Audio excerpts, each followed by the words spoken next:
लाडक्या बहिणीसाठी नवीन अपडेट. लाडक्या बहिणींची ई-केवायसी सुरू. अशी करा मोबाईलहून घरबसल्या. हे केल्यानंतर लाडक्या बहिणींना 1500 रुपये पुन्हा सुरू. ई-केवायसी सुरू झाली का? लाडक्या बहिणींची ई-केवायसी कशी करायची आहे आणि नवीन फॉर्म कसा भरायचा आहे, या संदर्भात नवीन अपडेट्स इथं आलेल्या आहे. या संदर्भात माहिती पाहणार आहे. मोठी आनंदाची बातमी म्हणजे ज्या लाडक्या बहिणींची ई-केवायसी राहिलेली आहे, तर आता तुम्हाला पुन्हा ई-केवायसी केल्यानंतर 1500 रुपये हे तुमच्या खात्यामध्ये इथं जमा होतील. आता यामध्ये सर्वप्रथम हे महत्त्वाचं आहे की तुमचा अर्ज पेंडिंग आहे, मंजूर आहे की रिजेक्ट झालेला आहे. तर आता लाडक्या बहिणींची ई-केवायसी कशी करायची हे तुम्हाला सांगणार आहे थोडक्यामध्ये. सर्वप्रथम तुम्हाला लाडकी बहीण योजना तुमचं क्रोम ब्राउझर ओपन केल्याच्या नंतर तुम्हाला लाडकी बहीण योजना असं टाकल्यानंतर पहिले जी वेबसाईट येईल मुख्यमंत्री माझी लाडकी बहीण योजना त्यावरती क्लिक करायचं आहे. यानंतर इथं तुम्हाला दाखवल्याप्रमाणे स्क्रीनवरती मुख्यमंत्री माझी लाडकी बहीण योजनेचे लाभार्थी ई-केवायसी प्रक्रिया पूर्ण करण्यासाठी येथे क्लिक करा. या ऑप्शनवरती तुम्हाला क्लिक करायचं आहे. क्लिक केल्याच्या नंतर आता आपल्याला जो काही अशा प्रकारचं इंटरफेस तुम्हाला ओपन होईल. तर आता यामध्ये सर्वप्रथम येईल लाभार्थ्यांचा आधार क्रमांक, म्हणजे ज्या लाडक्या बहिणींची तुम्हाला ई-केवायसी करायचं आहे त्यांचा आधार नंबर टाका आणि हा जो कॅप्चा आहे ते तुम्हाला इथं टाकायचा आहे.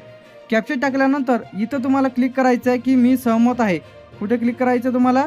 मी सहमत आहे यावरती क्लिक करायचं तुम्हाला आणि OTP पाठवा या ऑप्शनवरती क्लिक करायचं आहे. तर आता आपण लाडक्या बहिणींचा जो काही आधार नंबर टाकलेला आहे OTP पाठवा यावरती क्लिक केलेला आहे. तर तुमचा जो काही आधारला मोबाईल नंबर लिंक असेल त्यावरती तुम्हाला OTP येणार आहे. OTP इथं टाका आणि सबमिटवरती आपल्याला क्लिक करायचं आहे. क्लिक केल्याच्या नंतर आता आपल्याला विचारण्यात येईल की तुमच्या वडिलांचा किंवा पतीचा आधार नंबर तुम्हाला इथं टाकायचा आहे. याच्या व्यतिरिक्त दुसरं कोणाचाही आधार नंबर किंवा त्यांचं काही टाकायचं नाही. फक्त तुम्हाला तुमच्या वडिलांचं किंवा पतीचं आधार कार्ड नंबर टाकायचा आहे. टाकल्यानंतर हा जो कॅप्चा आहे ते तुम्हाला इथं टाकून घ्या आणि मी सहमत आहे या ऑप्शनवरती क्लिक करून OTP पाठवा या ऑप्शनवरती क्लिक करा. पुन्हा OTP जाईल. OTP टाकल्यानंतर सबमिट करा. आता येईल आपल्याला तुम्ही जर तुमच्या वडिलांचा आधार नंबर टाकलेला असेल तर त्यांचं नाव येईल किंवा पतीचं टाकलं असेल तर पतीचं नाव इथं तुमचं येणार आहे. आता यामध्ये जातीचा प्रवर्ग सिलेक्ट करायचा आहे. यामध्ये अनुसूचित जाती आहे, अनुसूचित जमाती आहे, इतर मागासवर्ग आहे, भटकत्या जाती आहे, भटकत्या जाती क आहे, भटकत्या जाती ड आहे, विशेष मागासवर्गीय, सर्वसामान्य आहे. हे तुम्हाला संपूर्ण भरायचं आहे. यानंतर तुम्हाला ऑप्शन सिलेक्ट करायचे राहते. हे तुम्ही तुमच्या पर्यायानुसार आता पहिले जे ई-केवायसी सुरू झाली होती तर ते ऑप्शन होय होते. त्यानंतर वेबसाईट बंद झाली होती, पुन्हा सुरू झाली होती. त्यानंतर जे काही ऑप्शन इथं आले होते की आपल्याला नाही करायचं होतं. तर आता सर्व झाल्याच्या नंतर आपल्याला आपली जे काही ई-केवायसी आहे सबमिटवरती क्लिक करा. तर आपली ई-केवायसी इथं डन होऊन जाईल. तर अशा पद्धतीने तुम्ही तुमची ई-केवायसी करा. मोठी आनंदाची बातमी म्हणजे केवायसी केली तरच 1500 रुपये पुन्हा सुरू. मोठी अपडेट. आता मुख्यमंत्री माझी लाडकी बहीण योजना जर तुम्हाला तुमची जर लाडक्या बहिणींची ई-केवायसी थांबलेली असेल तर आता सध्या साईट बंद आहे. तुम्हाला ई-केवायसी करता येणार नाही. जसे की साईट सुरू होईल तर त्या संदर्भात आपल्या चॅनलवरती तुम्हाला अपडेट मिळेल. तर तुम्ही एक थंब थ्रू म्हणजे बायोमेट्रिक थ्रू म्हणजे आता जी काही केवायसी केली जाते लाडक्या बहिणींची म्हणजे योजनेचा लाभ योग्य लाभार्थ्यांपर्यंत पोहोचावा यासाठी ई-केवायसी अनिवार्य आहे. म्हणजे ज्याचा लाभ त्याच्याचपर्यंत पोहोचला पाहिजे त्यासाठी ई-केवायसी ही सुरू करण्यात आलेली आहे. आता सर्वप्रथम तुम्हाला ई-केवायसी जर करायचीच असेल तर लाडकी बहिणीची योजना असं तुम्हाला टाकायचं आहे. यानंतर बेनिफिशरी किंवा यामध्ये तुम्हाला तुमचा आधार नंबर टाका, OTP टाका आणि तपासा. यामधून तुम्हाला तुमच्या लाडकी बहिणींची जी काही ई-केवायसी इथं झालेली दिसेल. याचप्रमाणे आता ज्यांना कोणाला पैसे आले नसतील तर अशाने 181 या हेल्पलाईन नंबरवरती कॉल करा. म्हणजे ई-केवायसी समस्या असेल, पैसे जमा झालेले नसतील, अर्ज पेंडिंग असेल, रिजेक्ट झालेला असेल, बँक खात्याची काही अडचण असेल, DBT पडताळणी असेल, त्याचप्रमाणे या सर्वांसाठी जे की लाडक्या बहिणींसाठी 181 हा हेल्पलाईन नंबर आहे. म्हणजे लाडक्या बहिणींची ई-केवायसी आता सुद्धा सुरू नाही झालेली आहे. त्यावरती प्रक्रिया सुरू आहे. जशी की सुरू होईल तर त्या संदर्भात सर्वप्रथम आपल्या चॅनलवरती अपडेट मिळेल. तर चॅनलला सबस्क्राईब करून ठेवा. ई-केवायसी केली नाही तर तुम्हाला काय होणार आहे म्हणजे तुमचे 1500 रुपये थांबू शकते. नियमित हप्ते तुम्हाला मिळण्यास अडचण जाऊ शकते. लाभार्थ्यांची पडताळणी अपूर्ण राहू शकते. अर्ज पेंडिंग किंवा व्हेरिफिकेशनमध्ये राहू शकते.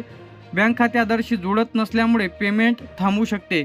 तर सर्व लाडक्या बहिणींनी जशी की ई-केवायसी सुरू होईल तर लगेच तुम्ही तुमची ई-केवायसी करून घ्या. फक्त ई-केवायसी पुरतेच तुमचे पैसे राहिलेले असतील तर ते तुमच्या खात्यामध्ये पैसे इथं जमा होणार आहे. तर ई-केवायसी लवकरच सुरू इथं होणार आहे. असं नाही की सर्व जिल्ह्यांमध्ये ई-केवायसी आता सुरू झालेली आहे. लाडक्या बहिणीबद्दल एक नवीन अपडेट म्हणजे लाडक्या बहीण योजनेचे नवीन फॉर्म. आता ज्या महिलांचे अर्ज इथं रिजेक्ट झालेल्या ज्यांना कोणाला 1500 रुपये मिळत नाही, ज्यांचा अर्ज पेंडिंग आहे, रिजेक्ट झालेल्या तर अशांना नवीन अर्ज करता येणार आहे. महाराष्ट्रातील रहिवासी असणे आवश्यक आहे. वय 21 ते 65च्या दरम्यान, विवाहित असेल, अविवाहित, घटस्फोटित, त्याचप्रमाणे निराधार महिला, एक कुटुंबातील एका अविवाहित महिला ज्यांचं वार्षिक उत्पन्न 2.5 लाखापेक्षा कमी असेल तर अशांना यासाठी फॉर्म भरता येणार आहे. आधार लिंक खाते, स्वतःचं खाते लागणार आहे. याचप्रमाणे कोण अर्ज करू शकतो, ज्यांचं 21 म्हणजे कोण अर्ज करू शकणार नाही, ज्यांचं वय 21 खालील महिला म्हणजे ज्यांचं 21 वयच्या आत आहे त्यांना करता येणार नाही. 65 वर्ष जास्त असलेल्या महिलांना अर्ज करता येणार नाही. ज्यांचं वार्षिक उत्पन्न 2.5 लाखापेक्षा जास्त असल्यास अर्ज करता येणार नाही. आयकर भरणारे कुटुंब, काही महिला अपात्र इथं राहणार आहे. आता संभवतः अर्ज जे काही लवकरच सुरू होईल या जिल्ह्यांमध्ये, जे काही इथं शक्यता आहे, यामध्ये मुंबई शहर, मुंबई उपनगर, पुणे, नागपूर, छत्रपती संभाजीनगर, नाशिक, अमरावती, अकोला, बुलढाणा, वाशिम, यानंतर यवतमाळ, वर्धा, चंद्रपूर, गडचिरोली, भंडारा, गोंदिया, जळगाव, धुळे, नंदुरबार, अहमदनगर, सोलापूर, सातारा, सांगली, कोल्हापूर, रत्नागिरी, सिंधुदुर्ग, रायगड, ठाणे, पालघर, बीड, धाराशिव, लातूर, नांदेड, परभणी, हिंगोली, जालना, तर या जिल्ह्यांमध्ये लवकरच अर्ज इथं सुरू होणार आहे. आता सर्व लाडक्या बहिणींनी जसे की ई-KYC सुरू होईल तर त्या संदर्भात आपल्या चॅनलवरती अपडेट मिळेल. तोपर्यंत तुम्ही चॅनलला सबस्क्राईब करून ठेवा. व तुम्हाला मार्च एप्रिलचे पैसे आले की नाही, त्याचप्रमाणे जून जुलैचे आता लवकरच पैसे जमा होतील. तर आता ज्या लाडक्या बहिणींची ई-KYC राहिलेली असेल तर त्यांनी कमेंट करून नक्की सांगा, किंवा 181 या हेल्पलाईन नंबरवरती लगेच कॉल करा. लाडक्या बहिणींनी सविस्तर माहिती तुम्हाला लाडक्या बहीण योजनेचे ई-KYC असेल, फॉर्म पेंडिंग असेल, रिजेक्ट झालेलं असेल, याबद्दल डिटेलमध्ये माहिती बघायला मिळेल.